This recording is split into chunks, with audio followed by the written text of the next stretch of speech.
Pero bueno, Anuska, tenemos una invitada más. Y ya van a ser las Sí, 8. estamos con Vamos. Margarita Díaz Picasso. Ella Ujú. es directora ejecutiva de la Asociación Civil Vigilancia Ciudadana. Margarita ha tenido un montón de cargos, muchos cargos, el currículum es extenso, larguísimo y nutrido.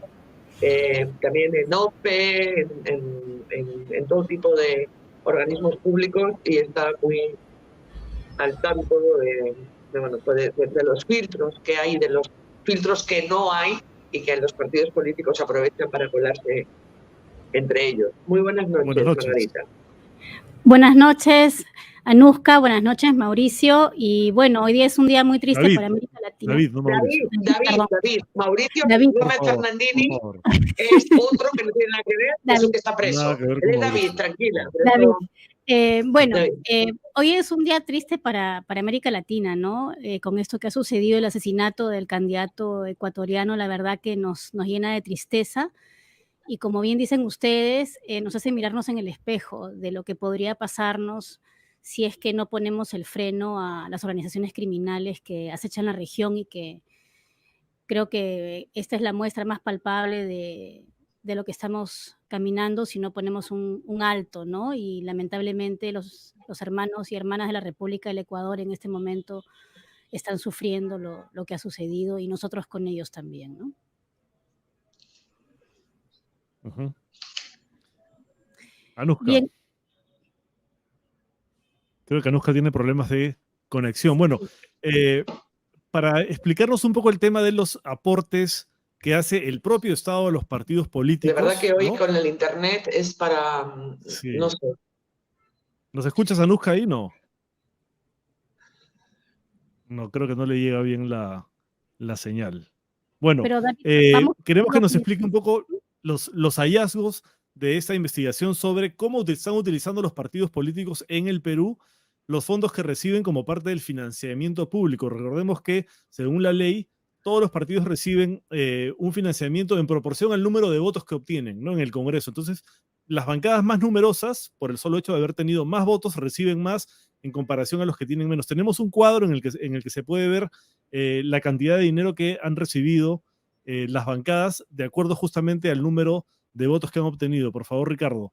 Y ahí se puede ver claramente quiénes han recibido más. Por ejemplo, Perú Libre, que obtuvo la mayor cantidad de escaños, ha recibido en total 10.700.000. Fuerza Popular, 9.500.000. Renovación Popular, 7 millones y medio. Acción Popular, 8 millones. Alianza para el Progreso, 7 millones y medio. Avanza País, 7 millones y medio. Juntos por el Perú, 6 millones, casi 7.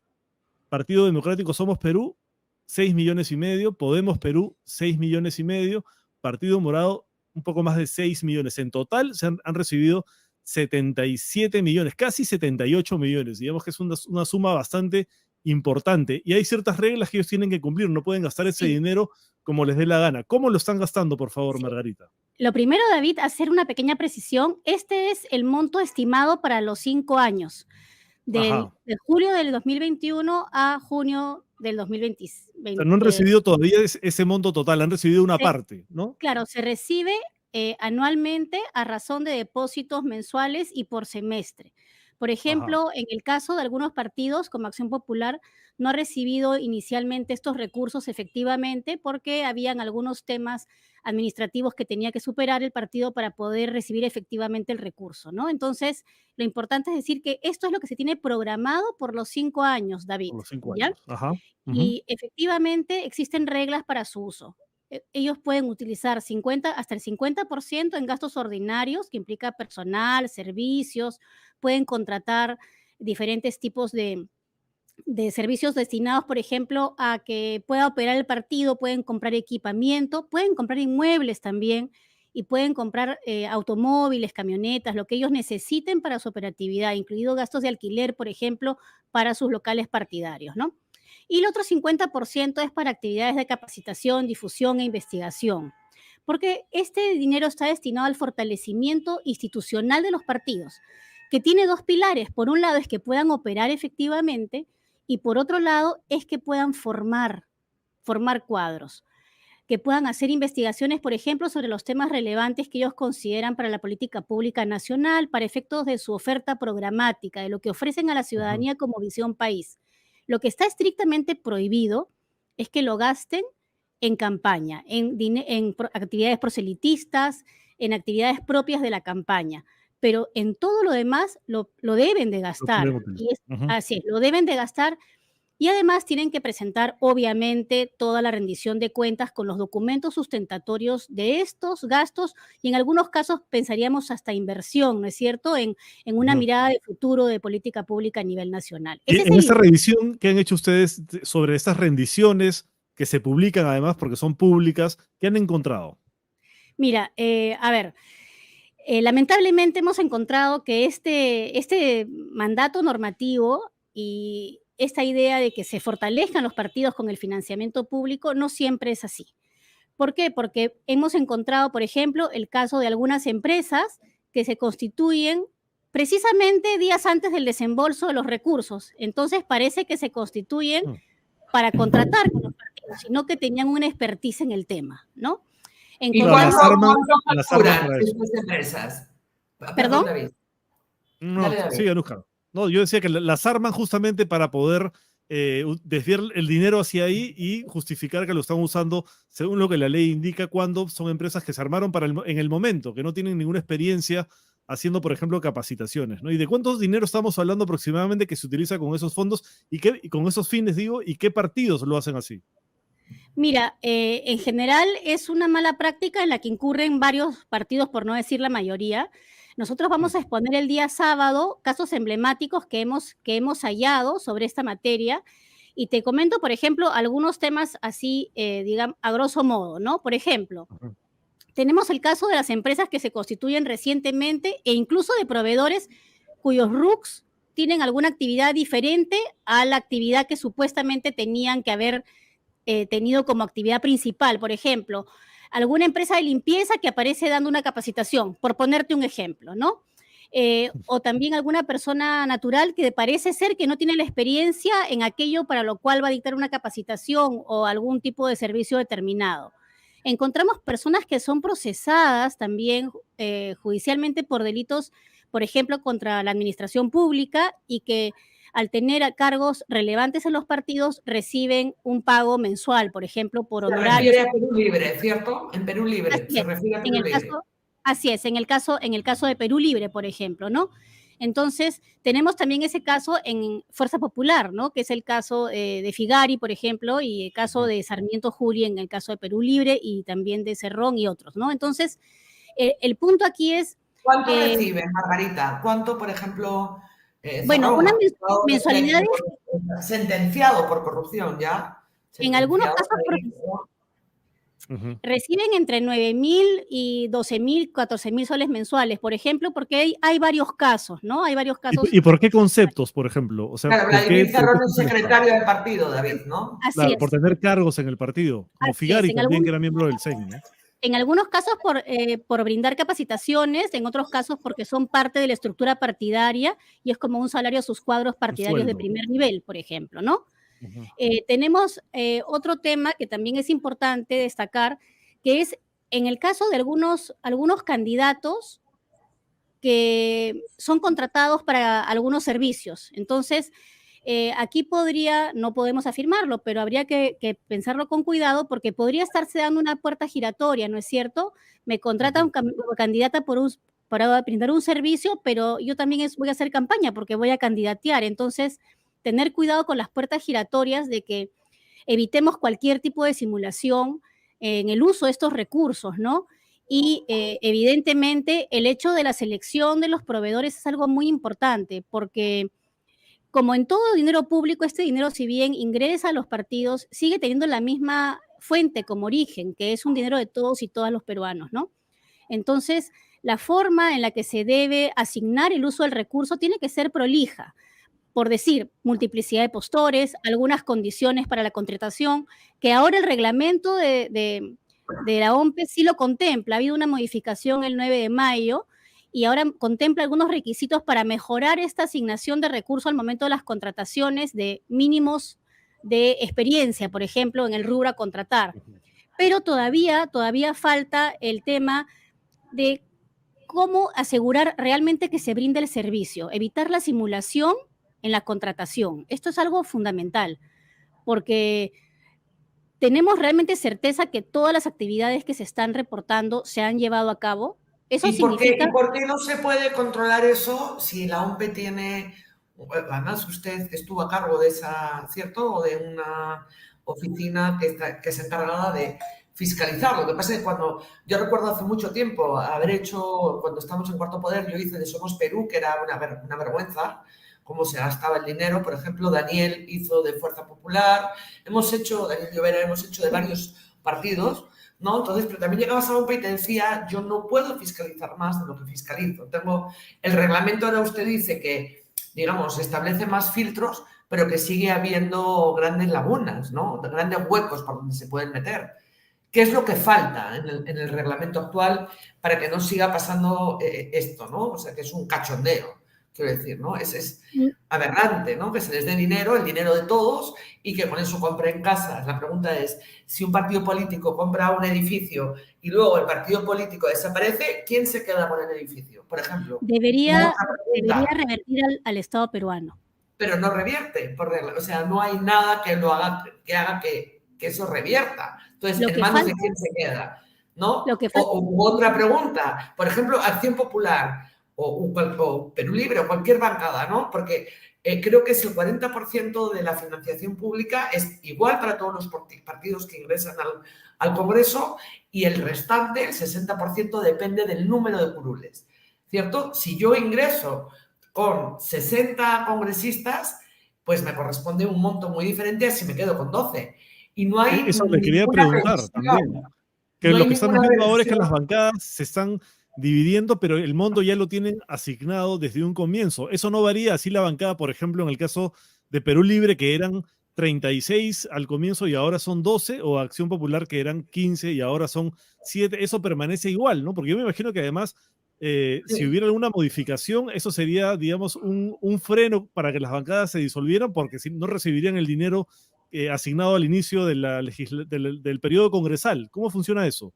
Claro, efectivamente, en nuestra legislación, con los que ingresan, son los que marcan la pauta de cuánto dinero hasta el final, ¿no? Y efectivamente existe una propuesta que ha sido expuesta también en el libro que ha elaborado Fernando Tuesta y que lo ha presentado públicamente también en la Feria del Libro. Y uno de los temas que se proponen y que efectivamente ha sido debatido por varios especialistas también y en la propia institución ha sido la necesidad de que esto cambie, porque efectivamente ese fortalecimiento es a un partido que uno imagina que es el que llegó al Congreso. Y en el transcurso de los años puede quedar prácticamente sin congresistas y seguir recibiendo la misma cantidad de dinero que con los que ingresó. Entonces debería haber un estímulo a los no recambios o a los no cambios o a no traspaso, por decirlo de otra forma, porque hay una palabra para eso, ¿no? Pero de un lado a otro, o de formación de bancadas paralelas. Eso por un lado. Y eso es importante, porque si hablamos de fortalecer, ¿fortalecemos qué? ¿No? ¿Qué es lo que estamos fortaleciendo? Y esa es la pregunta a la que van ustedes. Y respecto del otro tema, ¿qué es lo que falta? Falta mejorar la capacidad para la supervisión y la fiscalización. Y el reglamento que se ha modificado, que se ha modificado el 9 de mayo, introduce... precisa, digamos, que se pueda pedir cualquier tipo de medio de verificación documental a los partidos para la revisión y la verificación efectivamente de sus gastos, ¿no? Pero el tema de campo, el trabajo de campo es bien importante.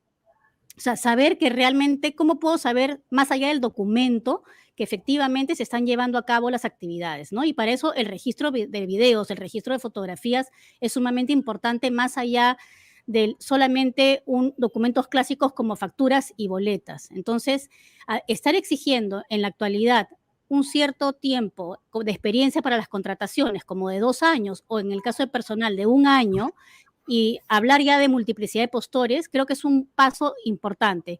Pero también creo que debería haber ciertos topes en las contrataciones, creemos nosotros, por ejemplo, de consultorías que no puede ser de 60.000 o 70.000 soles, solamente con verificar 2 o 3 CVs, me parece, que debería haber tal vez allí una mirada más de la mano con lo que hace la Ley de Contrataciones del Estado, que establece es una medida de escalera, digamos, para ver en qué momento lanzo a qué tipo de concurso y a qué tipo de adjudicación un servicio que por su magnitud en dinero me dice a mí que es un mega servicio también.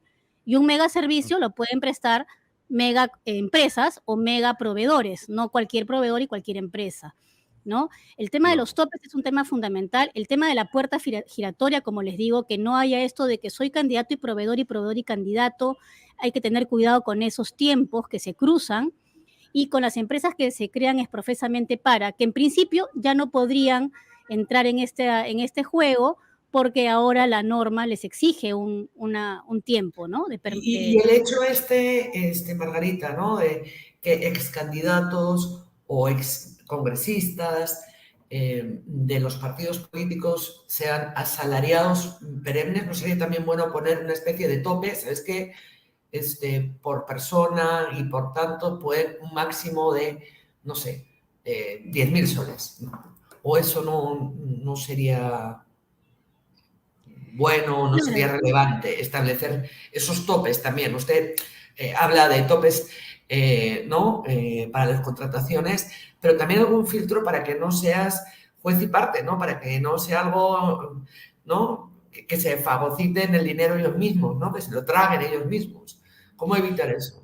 Se puede establecer medidas también de topes, porque uno puede pensar, si el partido quiere pagar más, que pague de sus recursos privados ese extra que desea pagar, digamos, de los topes establecidos.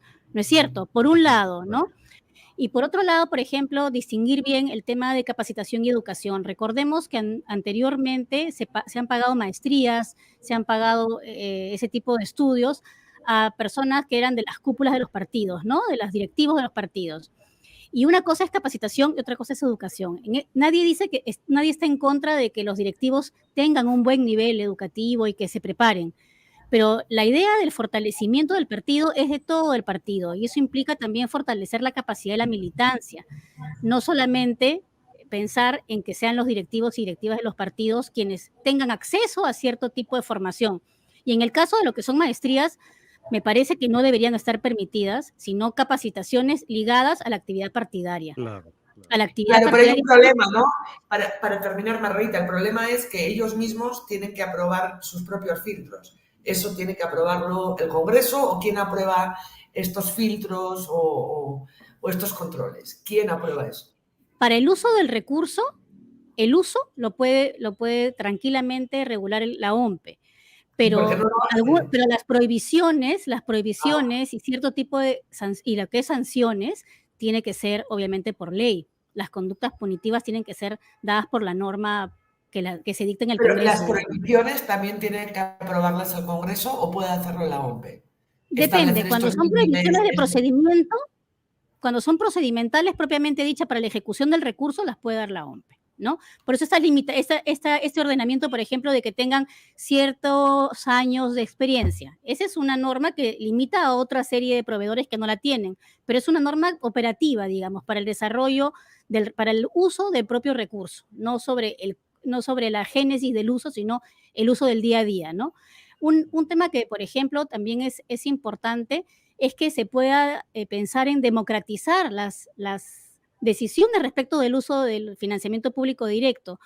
Y es algo que es importante, ¿no? ¿Saben las bases cómo se toman las decisiones para el uso del financiamiento público directo en los partidos? Claro, eso es un tema estatutario, eso es un tema interno de los partidos. Pero los partidos tienen la obligación, por ejemplo, de tener un sistema de control interno, que es el que garantiza el buen uso del recurso. Esto es como muy una importante. Contraloría al interior del partido. Así es, ¿no? Que hace la debida diligencia, digamos, para el uso del recurso. Entonces, tienen hoy los partidos en sus estatutos ya el sistema de control interno. En este reglamento que se ha aprobado, la modificación incluye ya que se considere en el órgano respectivo el sistema de control interno. Pero lo cierto es que esto lo deben de tener ya. Hace tiempo todos los partidos, desde el año 2020 es un requisito para la solicitud del fondo, entonces deberían ya haberlo implementado. Y es una garantía para el uso del recurso. Entonces, existen varios mecanismos, pero como que falta a veces el acompañamiento también, que es importante para los partidos, el tema de la docencia, que es uno de los temas que nosotros vemos en vigilancia, para que ellos conozcan realmente a profundidad los alcances de estas normas, que les acarrean además responsabilidades. Mira, no nos olvidemos que en el caso, por ejemplo, de los aportes privados, ya tenemos artículos en el Código Penal exprofesamente para para los aportes anónimos, que eso puede ser motivo de otra charla, pero lo que quiero decir es que cada vez se va mejorando más el sistema normativo y lo que tiene que haber es una mejora también progresiva, ¿no?, de la capacidad fáctica, o sea, en los hechos de poder supervisar y fiscalizar. Tienes que tener la cantidad de personal necesaria, con la capacitación necesaria y los recursos necesarios para hacerlo a tiempo, además, antes que prescriban Ujú. No, faltas posibles, ¿no? sí, y de todas maneras vamos a tener otra charla, porque ya se nos ha acabado el tiempo, pero es un tema muy interesante y que tiene muchos ángulos, como hemos conversado ahora. Muchísimas gracias por la entrevista. Muy clara, Gracias además, su a manera de explicar el tema. El sábado, Vigilancia Ciudadana presenta en extenso toda su investigación. Entonces, seguro que nos volvemos a conectar para que nos den más detalles, y porque es un trabajo realmente espectacular el que ha hecho Vigilancia Ciudadana. Muchísimas gracias por acompañarnos, Margarita. Gracias a ustedes Muy por la amable, muchas invitación gracias. y a fortalecer nuestra democracia. Muchas gracias. Gracias, hasta la próxima. Gracias a usted.